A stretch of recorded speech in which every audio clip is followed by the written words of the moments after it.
Hello, what is up, Internet? Welcome back to another podcast of Sandwiched, the podcast where we review movies that we have watched throughout the week. This week, we got the awesome opportunity to watch Stranger Than Fiction.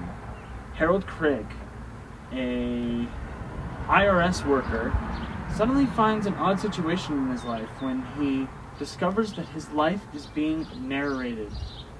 And in an effort to get to the bottom of this, he discovers various things about himself. Ooh. I'm me. I'm Cheese. And I'm me. Now, do you actually, know the director? No. Well, no, not he's in your context, but, I can't remember his name. That's fair. His name is Mark Forster, and he's a German-Swiss filmmaker, but he's also made... he directed World War Z, Christopher Robin, and many other TV commercials. Or, many TV commercials, not other. Do you mean Christopher Robin, the one with Ewan McGregor? Yeah, the live action. Okay. That's the only thing I know him from. I've never seen World War Z. Because it has zombies in it. Yeah. That Yeah. was a huge part of it. Yeah, you're never gonna watch it. I don't know about that. But... Nah. We're gonna have a zombie month just to spite you. Okay. For my birthday month, we're gonna have a zombie month. Who were your actors? So, I am gonna go outside the grain on this one and start with one that I recognized.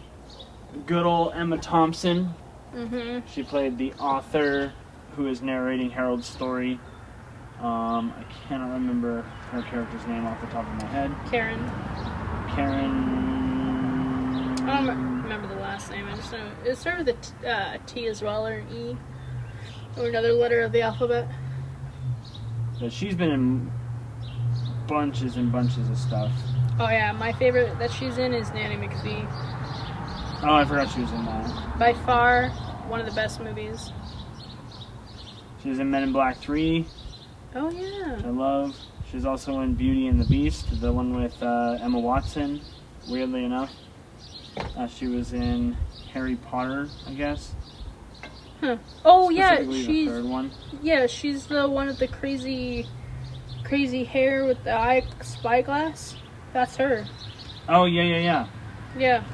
Wow, she's young in that one. Yeah, she is. Let's see. She's also in Cruella. Yes, she was.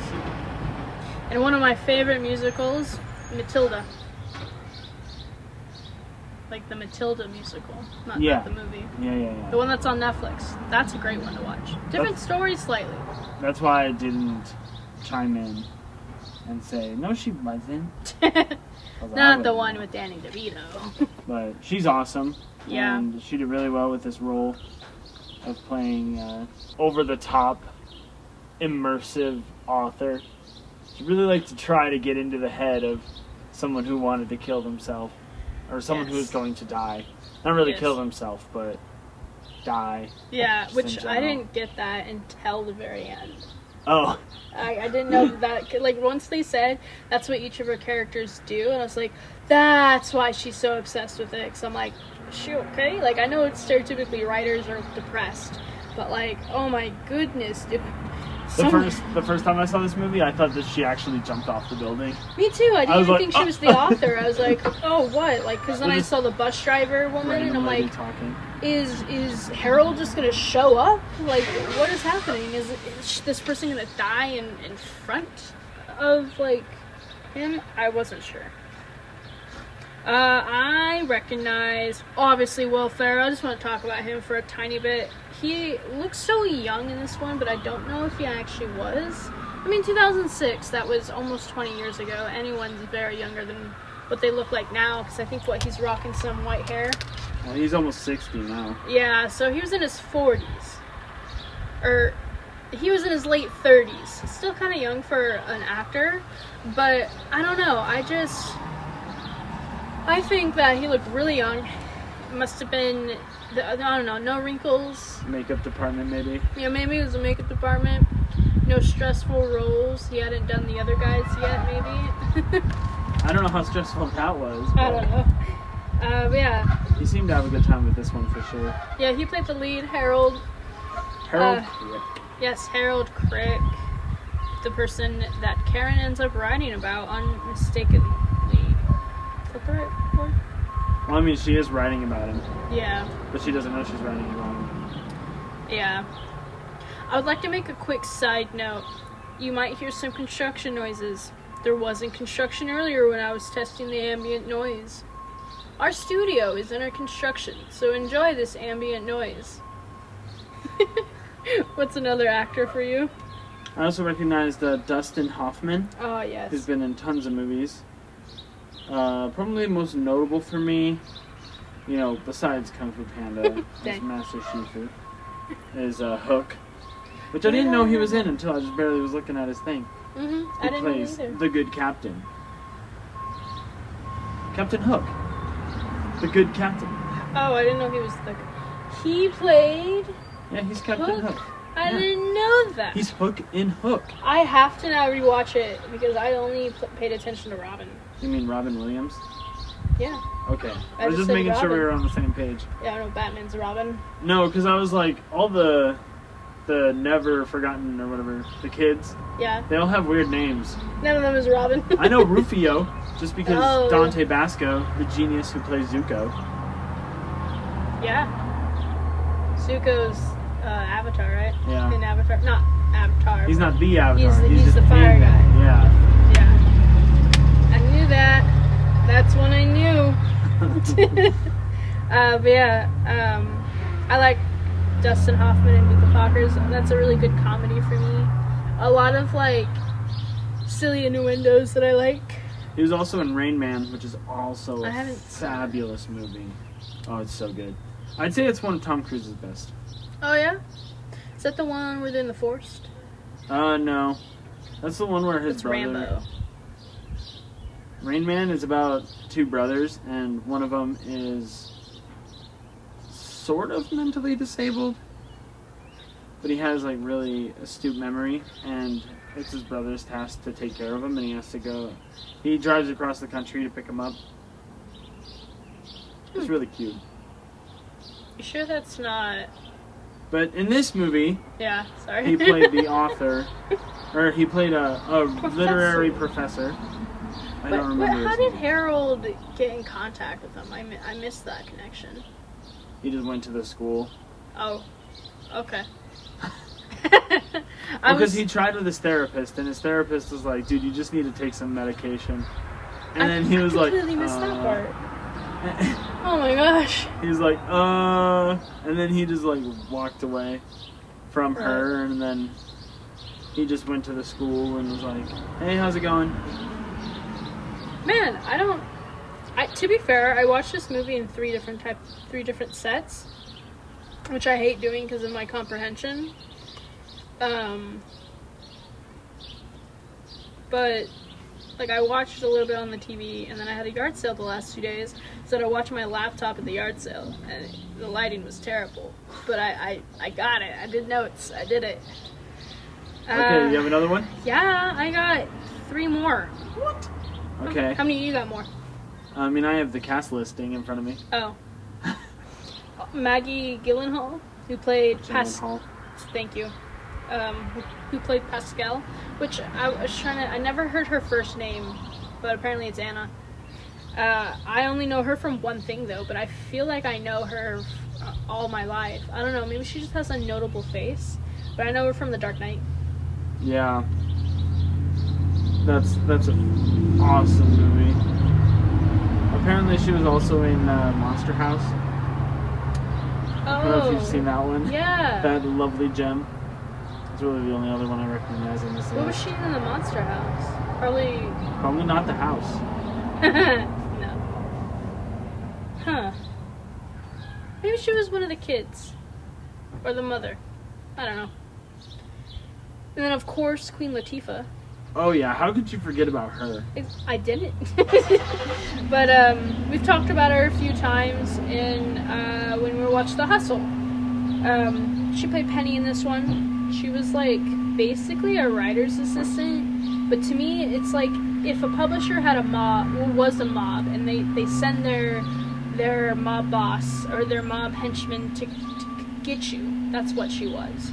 She had to make Karen, our writer, just get their crap together and, like, finish the story that apparently she's been working on for 10 years. Yeah. Like, but I mean, it makes sense, though. Yeah. With how focused she was about trying to figure out how she was going to kill Harold, I was like, man, she must have, like, really been meticulous about how she wanted her book to go around. Right. Like, how she wanted it written. She wanted to make sure it was perfect. And hey, she knew something about it was unfinished. I mean, the ending. But, like, she knew something was missing. Oh, yeah. Can you guess the last person that I'm going to say? Tony Hale. No, I don't know who that is. Okay. Linda Hunt. No. Okay. That's about all I got. Peter Grosz. He played... he doesn't even have a name in the cast list. He's IRS worker number 5, but he deserves a name because he helps Harold live somewhere for a while when his his apartment gets destroyed. Like, why does he not have a name? Are you sure that's the right guy? Yeah. Are you sure that's the right guy? Yeah. No. I don't think it's the same guy that you think it is. No, they look alike. Who's the guy that I'm thinking of? The guy I said? Oh, Tony Hill? Tony Hale. Hale? Yeah, Tony Hale. That's who I meant.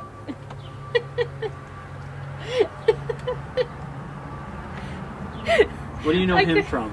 Well, a lot. I know him from, Arrested Development is one of my favorites that I know him from. I don't know if you've watched that. I've seen like funny. Maybe 10 minutes of the first episode. It's pretty funny. Toy Story 4. I think he's one of the new emotions in Inside Out 2. I don't remember which one he is though. I think he's the he's the skinny, like, purple, not like dyslexia. No, what is it? No, it wasn't dyslexia. It was Is that really one of them? Yeah, I'm looking That's at one the of poster the right now. One of the Not emotions. dyslexia is not dyslexia. It's not an emotion though. What's the? They're called anger, sadness, joy. Those are emotions. Yeah. Taking this. I'm trying to remember what the thing is because it starts with a D, but I said it wrong. Depression. No, that's the blue one. I don't know, man. I haven't seen the movie. What is wrong with you? Sadness is not depression. Sadness is in charge of depression. There's wait, I got this. Yeah, I haven't Don't seen the you movie, so face palm yourself? Fear. He plays Fear. But I also know him from... What is it? There's one more. Well, he's in a few commercials. Oh, The Heat. That's what it is. That's a good one with Sandra Bullock. There's a couple more that Oh, and Chuck. That's one of my favorite shows. Back to our regularly scheduled podcast. I will redo this. Tony Hale. I don't know what his name was in there though. I'll just say his name is Dave. Dave. That was it. That's all he was referred to as. You didn't even get a last name. This guy. You didn't have any other actors, right? I have one more. One more, okay. Linda Hunt. Yeah, I don't know what I reckon she was the therapist in this movie. See, I totally I blanked the whole recognized therapist. her because she's in NCIS. She's like the main boss for a couple of seasons. I blanked the whole therapist part out. I think that's the part that I actually watched on the TV, so that was like 2 days ago. So I really don't know. And I kept reading things about like Linda Hunt getting an award for this movie or something, which is weird if she's only in the beginning, or like a nominee or something. Like, or I mean, she's she was really good at her role. No wait, No, she's like a real You would famous have known actor. if you paid attention. Hey. I think she's just a well-known actress, so I think that's what they were giving, like, Like acknowledgement? yeah, thank you. Brain's fried. I've been in the sun too long. Ready for some fun facts? Sure. I really should get some tones to put in the podcast for, like, intros and outros and fun fact tunes, and if one of us makes like when we have our little I don't want to call them arguments, but our little like swindle's not the right word. Spats there, I like that. We should get a noise for that. Wouldn't that be funny? Like a soundboard. Anyway, I'll get back to the speaking. While filming, Will Ferrell wore an earpiece that fed him Emma Thompson's... Am I supposed to say Dame? Like, is Dame her first name? Is that, like, her title? Is she royal or something? What? Her name, like, every time I see her name, it's referred to as Dame Emma Thompson. Also, in 4th grade, I had a classmate named Emma Thompson. She was really smart. I don't know what Dame is. I'd just call her Emma know. Thompson. Just say Emma Thompson. Okay. But yeah, Will Ferrell had an earpiece that fed Emma Thompson's narrative lines in order to assist the other cast members in reacting more naturally to Ferrell's seemingly non-sequitur lines, which we've seen that also in Jexy. What's his face? Don't remember his name. Had an earpiece to listen to the lines that were from Jexy. Really great for acting methods. I think it makes things more natural. But I figured it out Yeah? because I Googled it. Oh, okay. So saying Dame Emma Thompson is a lot like saying Sir Elton John. Oh, okay. It's like a female equivalent of a knight. Alright. Yeah. She's a dame. Yeah, but that's a nice thing to do for the earpiece thing, so things aren't so choppy. And then a single page of the book that Dame Emma Thompson wrote. Okay. What? Going back. You have to like give them props for this because of the fact that it was probably a lot harder to do an earpiece thing in 2007 when this movie was made versus a couple years ago when Jexy was made because of the fact that they could have just used like an AirPod or something. True, Whereas you're right. Bluetooth headphones weren't really like existing at all. Alright, I will give props. That was, you probably couldn't hear it, but I clapped for props. A single page of the book can be glimpsed if this movie is paused, while Professor Jules Hilbert, Dustin Hoffman, is reading it. The page quotes word for word the opening narration of this movie as Harold goes about his day. The page also contains a detail that is not mentioned otherwise. Harold's co-worker, Diane Gordon, has been in love with him since the 8th grade, but is too shy to say so. And in the shown page, when Harold requests a file from her, she asks for clarification in hopes he might want to say good morning to her. Isn't that cool? I guess. Yeah, that's interesting. And I wonder if it's the same. I don't remember which one was Diane, but I wonder if... Remember when he's in the filing room, which I didn't think there were boxes. I thought there were, like, all filing... The big white room when Dave walks up. I thought it was, like... bunch of filing cabinets.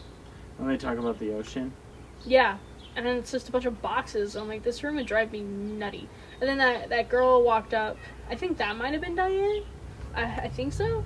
I hope so, because when I was watching it, and this was while I was inside, so I was paying attention during that part. But I swear I was like, oh, maybe this is the love interest, because there's always a love interest. There's gotta always be a love interest, bro. I always look for that. And I thought it was gonna be that person, but nope. You know, maybe if, one day, but I don't know. Another fact is, the title of the movie comes from a famous quote from Lord Byron's Don Juan. "'Tis strange, but true, for truth is always strange. Stranger than fiction, if it could be told.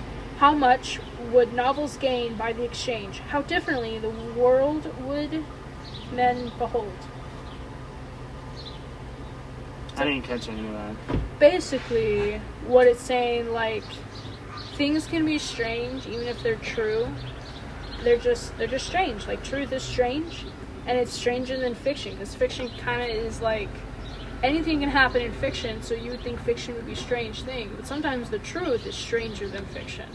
And then, like, if that could be told, we can gain the exchange of, like, knowledge is that power, like, recognizing it's strange, but it is true, so it has to be so. And then, like, having that power, like, Harold had that power, and he, instead of not living his life, he just lived his life, and he took that power and, went with it, even though he knew he was going to die. So that's what that says. I also really like that exchange between him and the professor when he's talking about, like, they have an exchange where he's like, I'm all out of options. I don't know what to do anymore. I've been trying to follow this, and I've not been trying not to follow it. What do I do? And then he's like, well, why don't you just live your life? Yeah. Because you never know. You could die tomorrow. Yeah. So just live and do stuff that you actually want to do. And then he decides to go and get the guitar. Yeah. Well, because he was thinking about getting the guitar. But then after talking with the professor about it, he was just like, I'm just going to do it. It was great, too, the whole, like, dynamic of it. I didn't think he was actually going to read it at first, because I thought that was going to make it messier. Like Harold was going to read the book? Yeah. Because didn't he read how he was going to die? Yeah. So I didn't think he was, because, you never really want to read how you're going to die, because it would, like, make things weird. But Harold's really good at it. At least from what I can tell. Did you know in the beginning, when Harold is asked what the product is of 67 and 453, you know how he gives an answer, and then Karen narrates that, he says that quickly, but it was actually this number, and then he stops and corrects him. Yeah. So the first number was actually correct, not the second one. Oh. Yeah, so I thought that was a fun little thing there. So apparently she's just bad at math. I guess it's like breaking the fourth wall, because Karen doesn't know that she's actually narrating this life. A one-way mirror. I don't know about that. She doesn't know until later. Yeah, but no, I don't know about it being considered breaking the fourth wall. Okay, it's a one-way mirror. Harold knows that she's talking to him. She doesn't know that. There's like an investigation room. One-way mirrors. Yeah. You've lost me though, huh?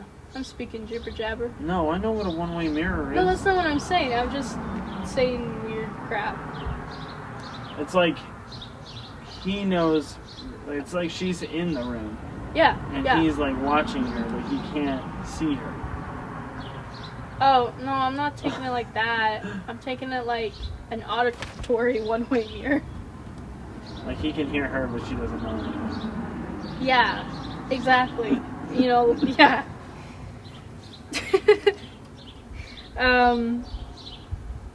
A reoccurring theme is Harold's wrist watch. I cannot say that word. Wristwatch? Thank you. But that's the reoccurring theme. And I was expecting there to be... I guess the ending kind of gave that big hurrah with the watch. But to me, it felt like... You know the movie Click? Yeah. That Adam Sandler? The remote, how, like, the remote, in a way, was, like, super... I guess it wasn't celestial, but it was just, like...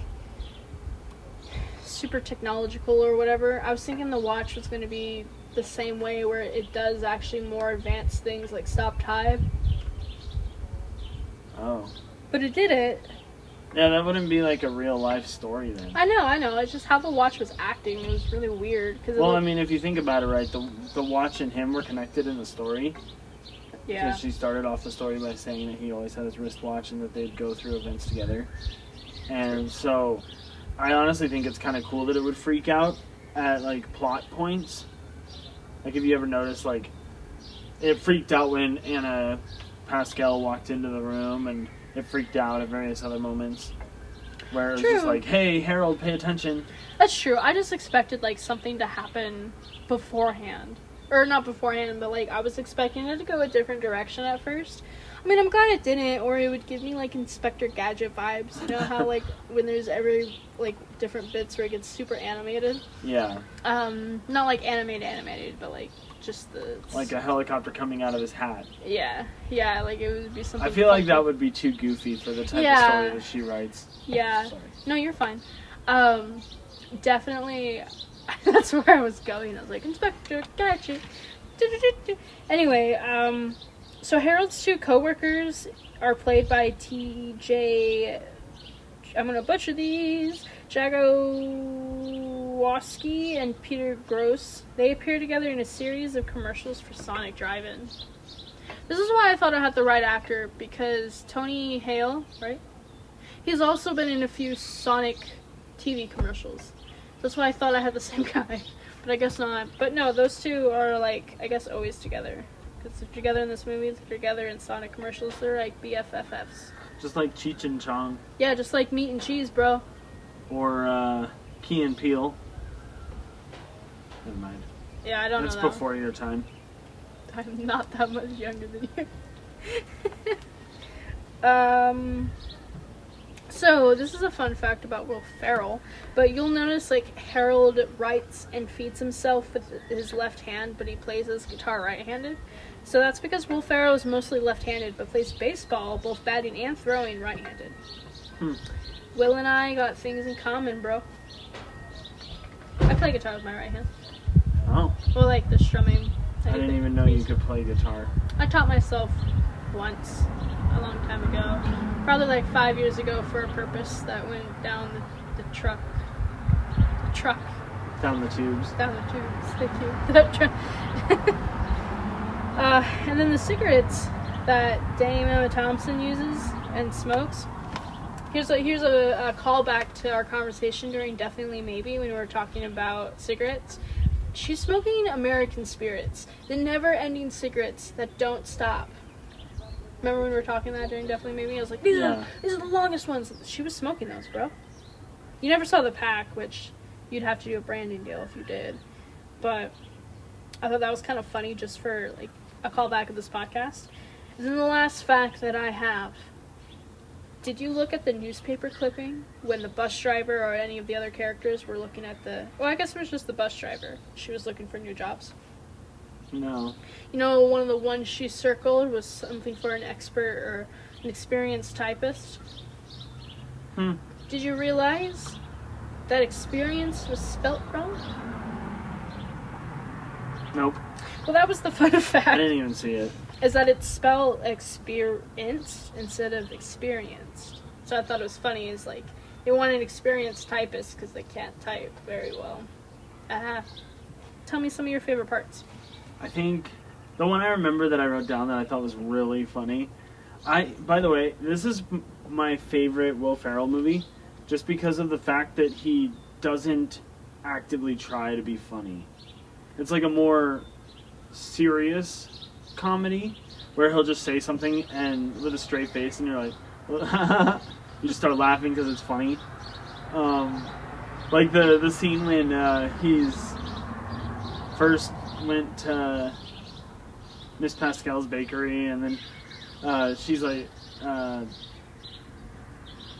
Thompson's like typing about how he's like checking her out and then she's like, were you looking at my tits? And he's like no. I was doing so on the... No, but if I was doing so on behalf of the American government. I know that line. Like, you probably shouldn't say that. And then, I love that she just, like, she gave him a really, like, okay, what? Yeah. Kind of a look. Oh, I love that about their dilemma, is that he's literally... I love any character that's kind of awkward in that way. Like, I think they're just... like a gem in the dirt, a diamond in the rough. I didn't want to say that one though. I didn't want to say that one. Because you already said it. No, I never said that. That wasn't me saying those things. No, like, you know, when you're going, you find a piece of metal in the sand.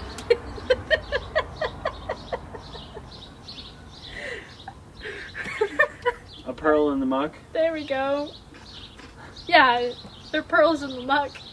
Because they're awesome characters because they usually have the best transformation and usually they find love because they're either stuck in their old ways. I was going to find facts more about Harold's character because he definitely has some OCD going on. You know, he's stuck in that cycle and he's okay with that cycle. Like, it's comfortable. And as soon as he starts not being in that cycle, things get rocky. He gets a little more freaked out, but he also learns to just live, you know? But I do love how, like, the narrator... I'm going off tangent a little bit, but the narrator was like, oh, he stopped counting his brush strokes and just brushed like anyone else was, but he's trying to not make the narrator speak, and he's like brushing his teeth rapidly. I thought that part was really funny. But what tangent? Where were we before the tangent? I'm sorry. His quirky character? I don't know. Yeah, because it seems like a lot of other Will Ferrell movies, like after this one, get like super goofy and rely on that like flamboyant comedy where he's just like, wah, blah, blah, blah, blah. Yeah. Whereas in this, he's just kind of monotone, and it's like you said, it's his awkwardness, and it just makes it hilarious. And it's nice, yeah. You're oh my gosh, you're so right. This is probably the most mild movie of Will Ferrell. Because, I mean, it's not long after this he does Step Brothers, and that one's really out there. You know, I think he was younger in Elf, to kind of like go back in my brain. I think Elf was before 2006. But still, that one's more of like a goofy flamboyant, comedy. yeah. Whereas this one, he's just like a guy who's mellow. Yeah, and just mature, kind of throws out these one-liners that are so funny, but it's just like... He thinks it's just normal to say it. Like, oh, no. I just like the overlay of the narrator in general. Like, I like that balance or rockiness of it. Just like in general, the narrator. Oh, yeah. Mm-hmm. And, okay, you're gonna have to repeat yourself. My bad. You're okay. We're both EP. I like the overlay of the narrator in the story. So, like, Karen speaking. Oh, yeah. Like her talking and giving him pseudo-direction. Yeah. I liked it.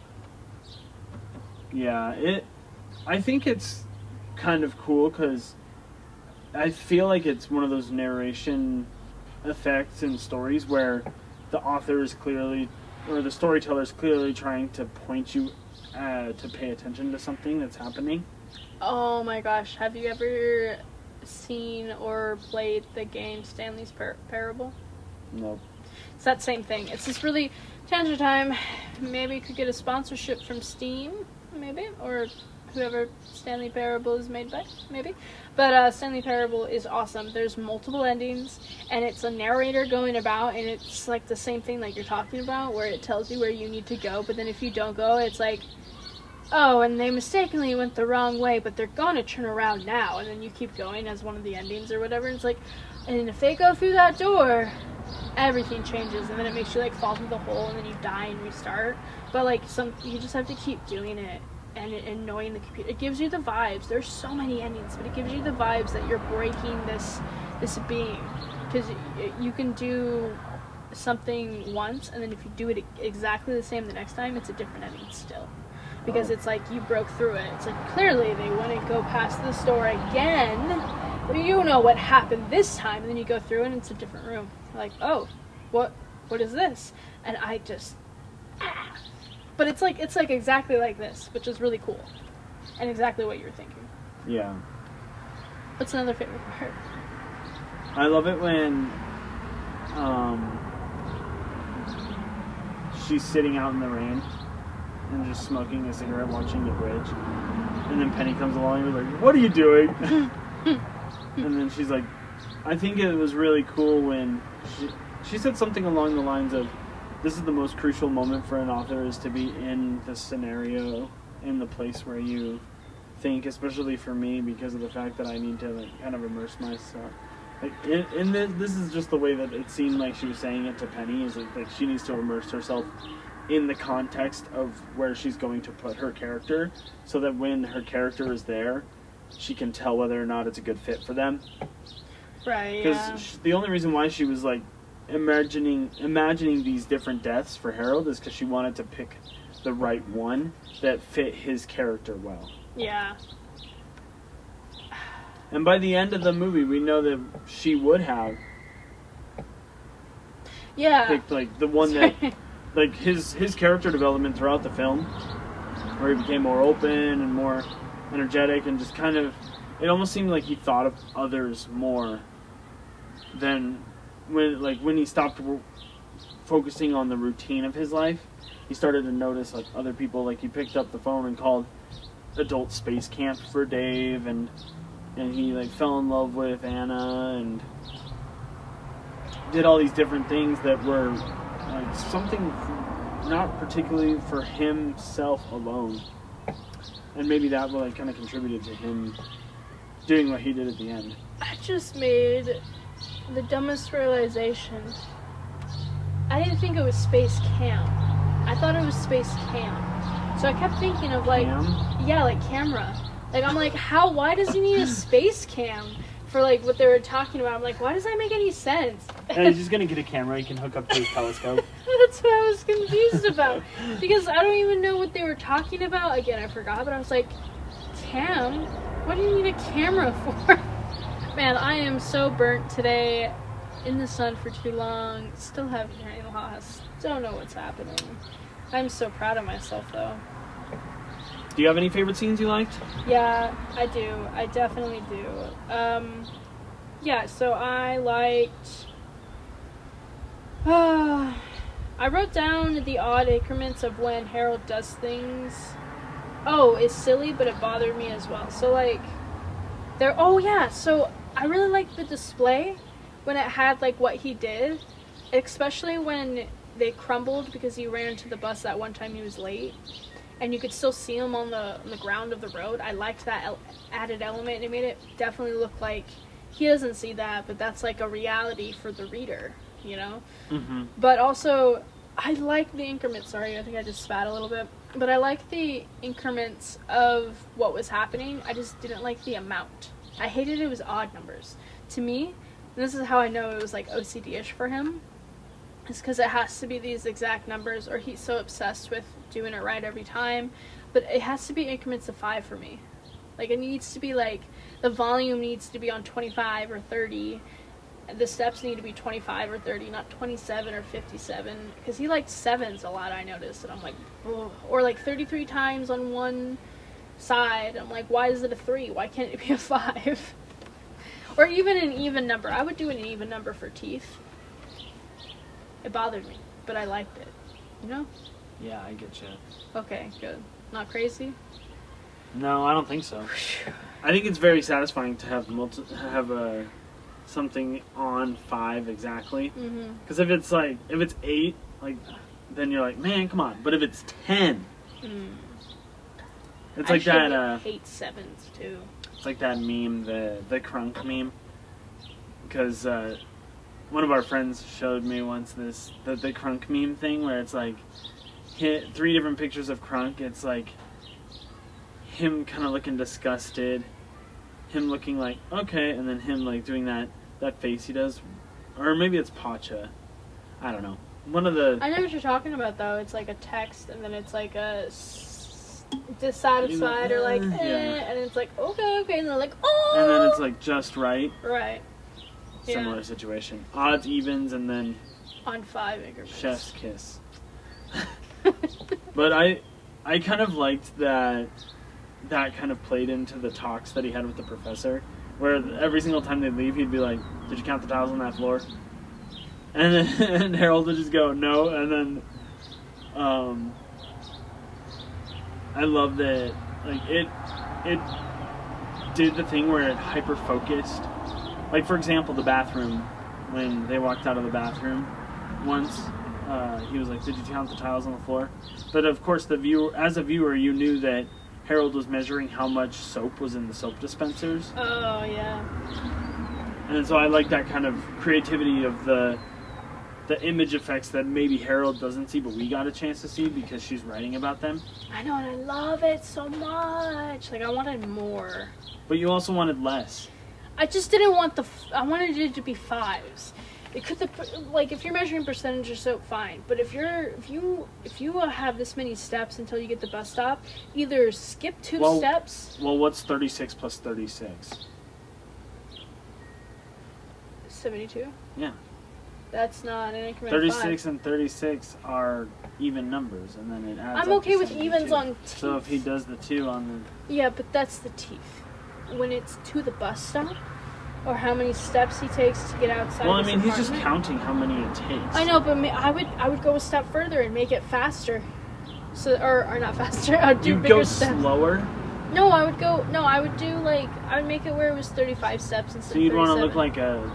Weirdo for 2 steps. Sheesh. And it would be worth it. And this is why it's obsessive and compulsive.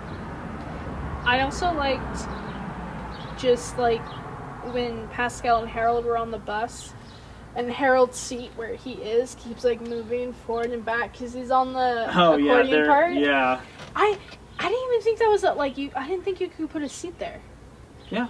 I've never been on I don't know what kind of bus you would call it. Just a long bus. I would call it an accordion bus. Accordion, but I want to be on one now and sit on that seat specifically. And then have a conversation with someone behind you and be like, No, I don't hi, have you to can talk own to and you. I see you. No, I wouldn't talk to anyone, but like maybe I'll put like my partner sit there and then I could just be accordion and talk to them.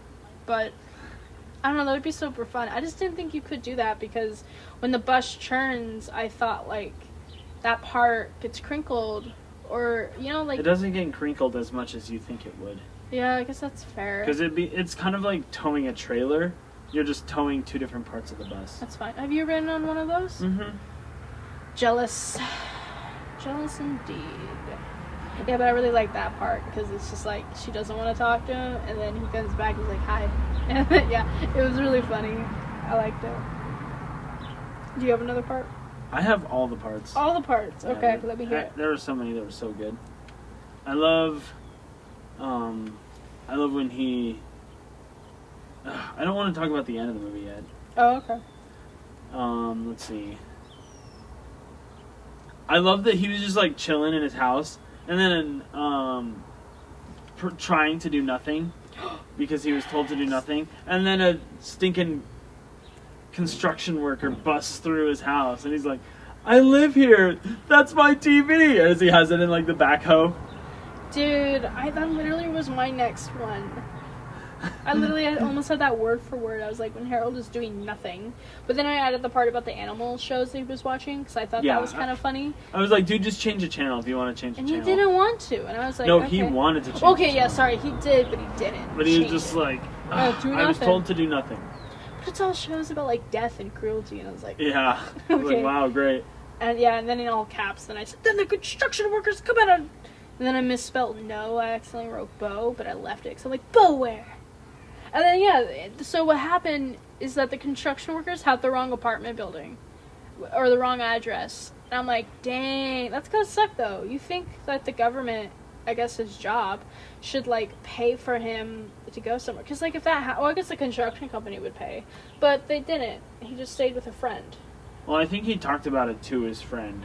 That they were, like, working on like a mutual agreement or something like that. I don't know. What a settlement for the damages caused. Just a settlement? To get him, like, a new place and stuff like that. Yeah. Dude, I have no idea what it's called. That's okay. That's fair. I'm not in law. I feel like what they should have done is, like, paid for it to get fixed. But I don't know, maybe they ruined structural... Well, they might have ruined the whole structural integrity of it, because then they would be responsible for multiple people. It was a brick building, though, so yeah. He was probably fine. Yeah, but did you see the... Well, I guess you're right, because the brick building that we had get hit. Why did they start in the middle, though? Wouldn't you start at the top? Well, I mean, if you're wrecking stuff, it doesn't really matter. Yeah, but, like, if you start in the middle and, like, something goes out, then it all just crashes down. And some of them are on the floor. Like, the ground. Like, people were walking. Like, the construction workers. Oh, okay. Sorry, that took a long time to get there. I also liked that the author was, like, alive in the universe of Harold. Like, Harold, it's technically his... I guess it's technically his universe, because it's, like, it starts with him, he's the main character. Yeah, it's his story. Yeah, I love how he was actually able to meet the author. I didn't think it would be... I thought there were 2 different universes, and then when they were talking to Professor Hilbert about it, and like, oh yeah, well, and he lied about her being one of the authors he thought of, and he's like, no, I don't want to think of her because all the characters die. And then, like, she sees it, I'm like, oh my gosh, she's real in this universe. That is so awesome. Well, I mean, he didn't put her down because of the death thing. Yeah. Yeah. And then he saw her on the TV and he was like, "That's her." The voice. And he's like, "There's no way. No. This interview's 7 years old." And he was like, "Whatever." They're all numbers. Yeah. 10, not 7s. And he's like, "No, that is her." And then he's like, "She's British?" Like, that was a line that needed to be there. I don't know. Well, because they never discussed. Oh, yeah, dialects. Yeah. He just and that's why assumed. it surprised him. Yeah, that's fair. That was all my favorite parts, though. I bet you have some more still? Oh, absolutely. I love it when Harold and Anna went on their date. I guess they had I think they had multiple dates throughout this movie. Let's see, they had the movie date in the end. And then I count the cookie date as a date. Even though it was kind of weird. Yeah, because he said he messed up, and he's been trying to make it a I love comedy. that he brought her flowers in a bag. I was really confused. Was it powdered flour? No. It was actual flowers. It was flowers that were Okay. in a bag. Because I was confused. He said, "I brought you flowers." I know, and then I was like, okay, but I don't see any flowers. I'm like, oh, was it honey? And he bought whoa. They just hadn't been planted yet. Oh, there were seeds. Okay. Yeah. Because There were seeds in dirt. Okay, because I thought then it was baking flour. I'm like, oh, that'd be punny. And then I remember hearing like, oh, I don't remember what this one was. I just know this one's like sage. And I'm like, what? So then I just... Yeah. My comprehension that was really bad. was really silly because he was just like... She was like, how can you tell which ones they are? They're all in bags. And he's like, I memorized them based on the color. And then she's like, oh, what's this blue one? And he's like, I don't remember. I have no idea. Like, smooth. And that was another one of those instances where it was like not loud and boisterous, and Yeah. it was just kind of a simple, like, clean line that was comedic. Yeah, like, it's just like one of those cute, quirky, like, lines. Is like, it's not that he's lying. I mean, kind of. He did pick them out or memorize them. Like, he at one point did memorize them by color. He just didn't pick random ones. And then he's like, no, I forgot it. And he probably forgot it because he was probably thinking about what to say or whatnot, or like what conversations to go through, or how he's eager to see her. And then he was stuck walking all the way over. Like, just really, it's so romantic. And I don't know. I don't think this one's only labeled as a comedy, right? I feel like this would be just the best rom-com. Because it's kind of comedic. And there's not a lot of romance, I would say. The romance is a little thin in this movie, but it's still there. Well, it doesn't. It's just because it doesn't really focus on it that much. Yeah. I don't know how much of And that's why I don't think... Harold's story was written into him getting with Anna. True. I feel like the ending, like... It's labeled, according to Google, it's labeled as a comedy fantasy. Comedy fan... Okay, that makes sense. Because if it was labeled rom-com, I would be mad. But I think the second half of the movie is a rom-com. But I also think it isn't. Because it doesn't really, like, have all the tropes that the rom-com has. It can have whatever trope it wants. No, enemies to lovers. That's a trope. Yeah, but it's only one. Like, It can think have about just all one. the other tropes that happen in a rom-com. Definitely maybe had like 7. Yeah, I know, that's what I'm But saying. you don't have to have 7, you can just have 1. That's fair. So, but no, it's not a rom-com because the whole movie doesn't focus on that. But I think the second half, especially since the very end, he ended up talking back with Anna. Oh, yeah. Yeah, and they had like that cookie moment again. That was cute. What's another favorite part? I loved when he was talking to Professor Hilbert, and he was like, have you read this book? And Harold says, no. And he says, you need to read it. It was his ending, right? Yeah, he was going to read the whole story. Oh, it was the He whole? was like, yeah, because she gave... So she wrote down... What happened is that she typed up most of the story, and then she wrote down the ending on scraps of paper. Like the outline. Yeah, and then gave it to... Because Penny was like, you should just let him read it. And then Harold was too scared to read it, so he gave it to the professor. And the professor was like, Harold, I'm sorry, I cannot tell you this. You have to die. Just imagine hearing that, too. And then he's like... and then Professor goes... Well, why don't you read it then? Why don't you read it? You gotta read it. Yeah. Because it's so good. It's a masterpiece. It's her I can't even remember the phrase he uses, but it's like the best of the best that she's ever written. Oh. Yeah, I don't know the phrase either. And he's like, okay, and so he reads it all in one night on the bus.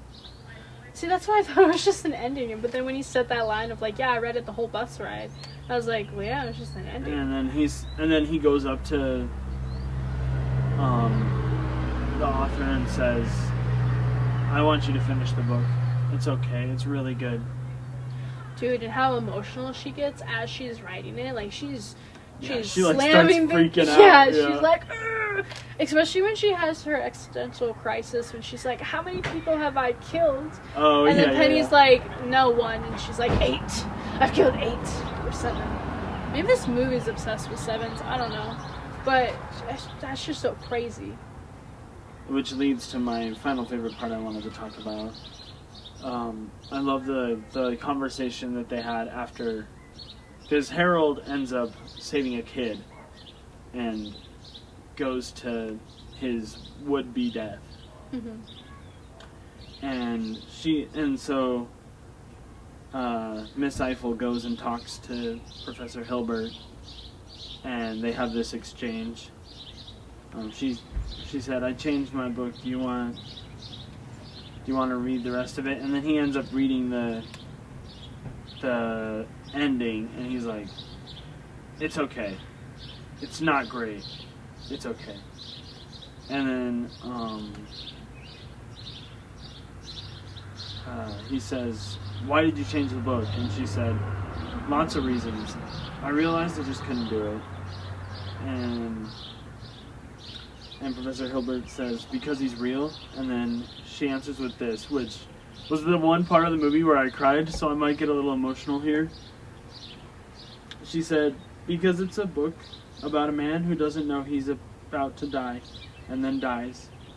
But if the man does know he's going to die, and dies anyway, dies willingly, knowing he could stop it, then, I mean, isn't that the type of man you want to keep alive? Yeah, that was a great line. And I was like, oh, no, Harold, you're so sweet. And he had, like, the best last night of his life. Yeah, and, like, seeing it all play out, because it had been years since I had watched this movie, I just knew I really liked it. Seeing how it all played out and being like, this would have been, like seeing that and then being like, I understand what Professor Hilbert was saying. This would have been the masterpiece.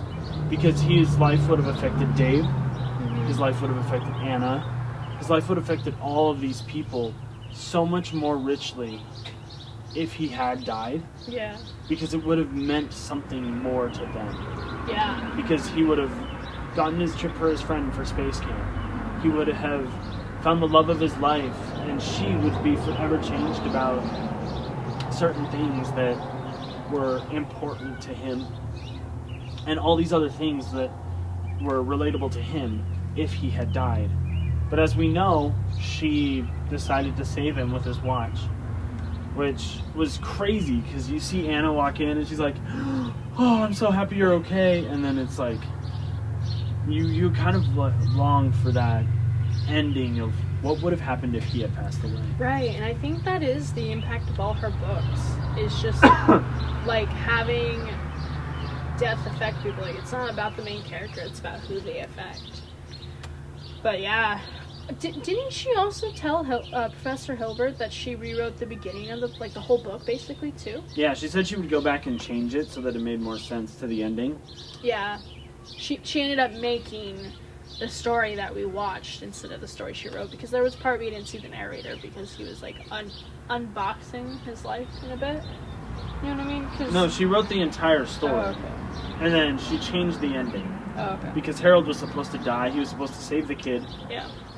Which would have affected the dad and the kid. Yeah. Because we saw the kid go back. Yeah. It would have affected the bus driver and all these different people. I would like to think that there was parts that she didn't expect when she was writing the book. So, like, I think a huge impact and the reason why she changed it is a huge part is because Harold was real. Yeah. Well, yeah. But, like, she didn't write that he was going to go to Professor Hilbert. Well, yeah, because that was just like his own thing. Yeah, that's what I'm saying. Like, I bet, like, sorry, I bet that she probably maybe went back and not necessarily wrote things like that, but I'm saying, like, not everything we saw was exactly what she wrote, so maybe, like, some of that was changing the outcome. But she knew Anna's name, too, so I was like, there's a lot of... Whoa, that's weird, too. Well, yeah, that's crazy. How does...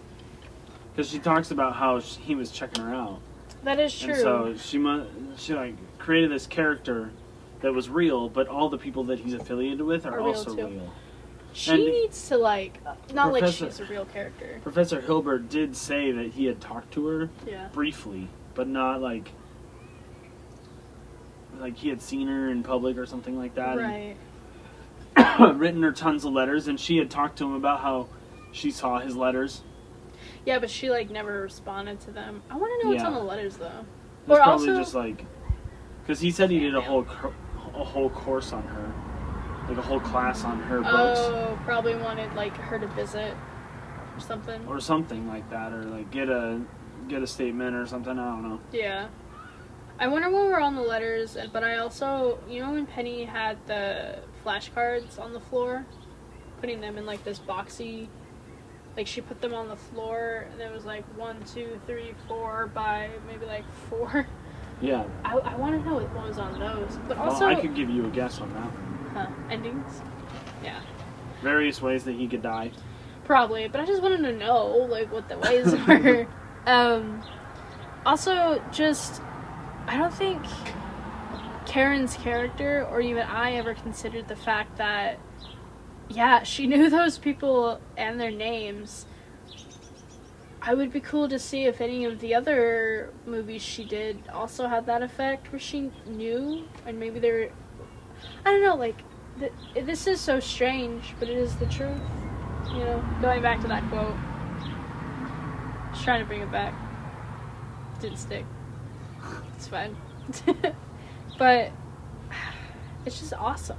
Like, she knows those people. She doesn't know them, but she knows all their names. She could probably name all the coworkers at his job and not even know that they were real. Like, is she superhuman? I don't know, maybe. She's just stranger than fiction. Hey! Alright, who's your favorite character? I remember that I only wrote down Harold and Anna. Really? Oh wait, no, I think I wrote down Penny as well. I've talked in great length about how much I love Harold and Anna.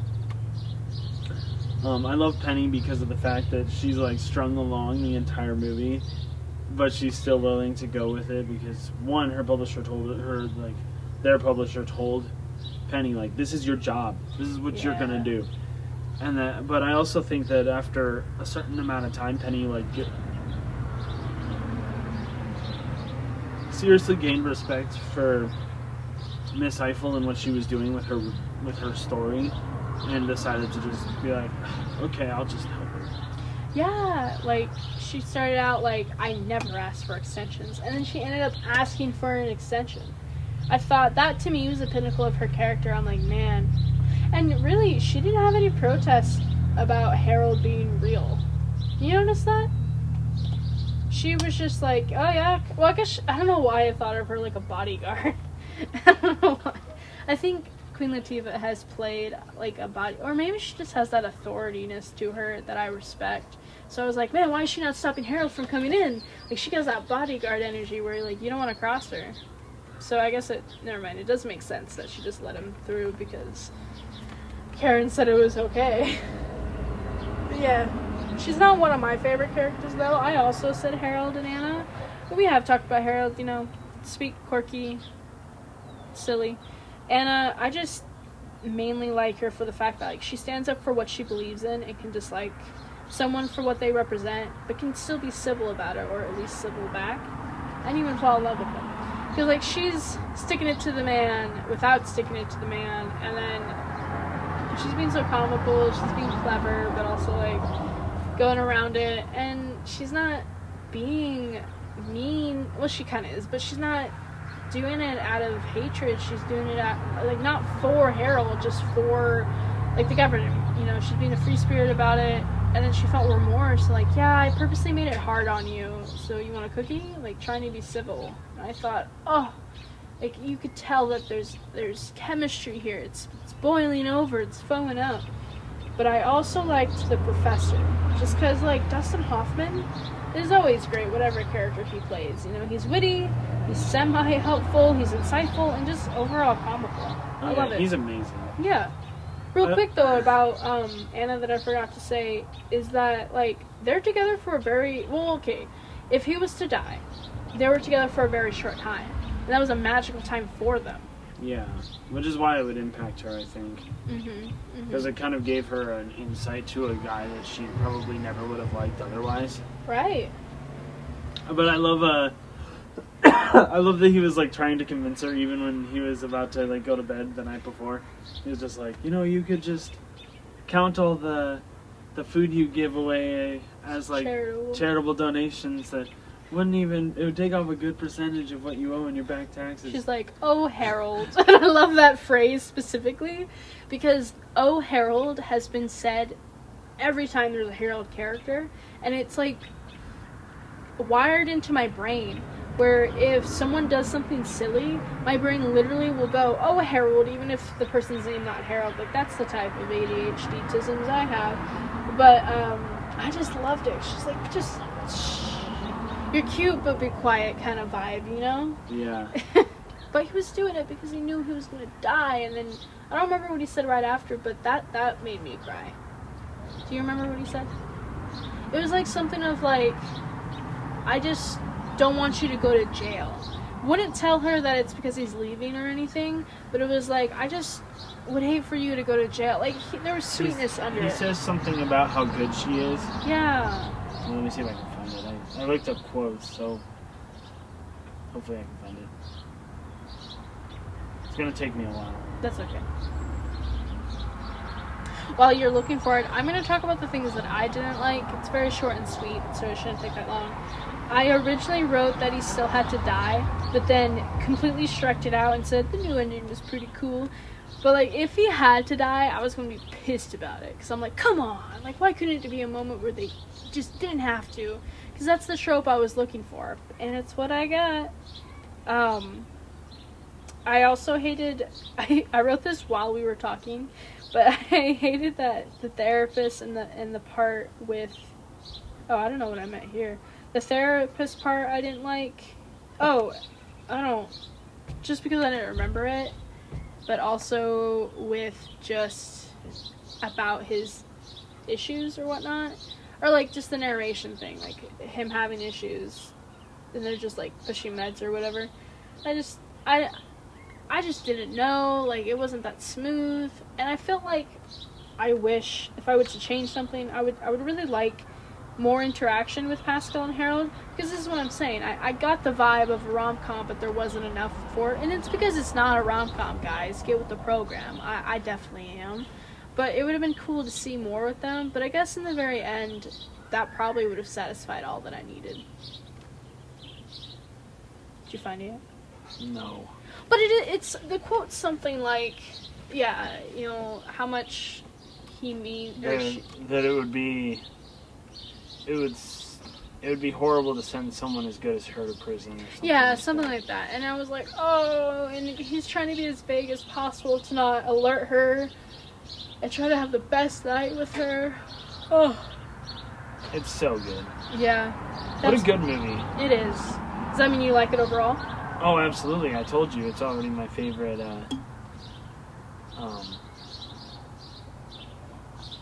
Will Ferrell movie. It's my favorite Will Ferrell movie, so I don't understand how I couldn't like it. Because I feel like it would be horrible to say that it's my favorite Will Ferrell movie and also dislike it at the same time. That would mean you would hate every other single Will Ferrell movie, in all reality. But yeah, I like this one so much too. Like anything with a loss of agency. I don't know if I mentioned this previously in the podcast. I've definitely talked about this with you a few times. Like Truman Show and Barbie has that loss of agency where you think you're in your own world and then really someone else controls it or something else influences it and it kind of makes you go insane. But to me, it's calm and enjoyable. I mean, this movie is so sweet and so funny. I wouldn't watch it over and over again, but I would watch it on a low energy day when I'm just not feeling it, because high energy movies when I'm not feeling good or I'm very low energy make me anxious or freak out or my head hurts. So this would be a nice, cozy, maybe a nice rainy day kind of movie. You know, I'm cuddled in, got my soft socks, maybe like fall or winter, got my cocoa. I think that would be the best movie time for this, which thus makes me want to give it a large. I'd go XL on this all the way. I figured you would. Dude, I could watch it. I was like half tempted to watch it again. You watched it on like Tuesday or Wednesday, right? I would have watched it earlier. Yeah. But I was just so dog tired. That's fair. I was, after we filmed recorded the last podcast, I was like, I just want to watch the movie now. Oh my god. So I almost watched it immediately. You know, I might try. I don't think I'll ever do it, but like watching it once just to enjoy it and then watching it again to take notes on, I think is actually the best bet overall. But definitely I don't really have time for that, but that would be cool. You should watch this one again just to enjoy it, since it seems like you missed a lot of it. Well, to be fair, like I said, I was outside in the sun, so I couldn't really see a lot of it. Yeah, and it was broken up into I know.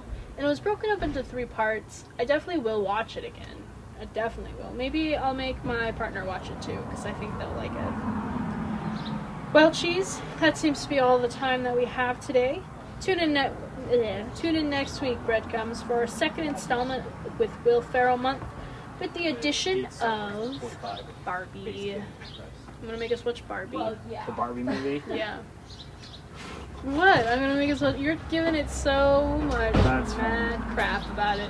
We'll get into next week though, guys.